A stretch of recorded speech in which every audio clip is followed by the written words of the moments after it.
right outside Canada Sports Hall of Fame.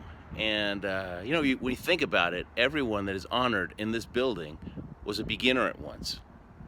One time they were just getting started. They didn't have a clue, but they had a dream that was strong enough that they held on to, and they worked their tail off. They took their licks, and they kept on keeping on as they learned those skills, and slowly they made it up the ranks.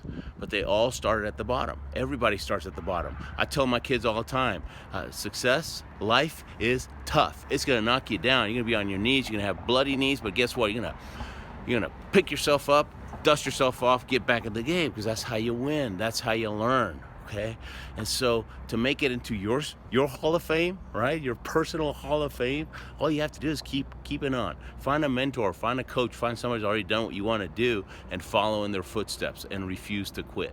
A figure skater that can do a triple jump has probably fallen 10,000 times. One that can do a quad has probably fallen 20,000 times.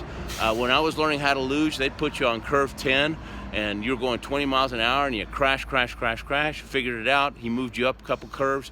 Now you're going 30 miles an hour. It's like, oh my God, this is too fast. Crash, figure it out, move up, and so on. We literally crash our way to the top. But if you don't quit, guess what? You get to go to the Olympics. And so fight for your dream and make it to your own personal Olympics, and make your life an adventure. Make it an Olympic day. Get into your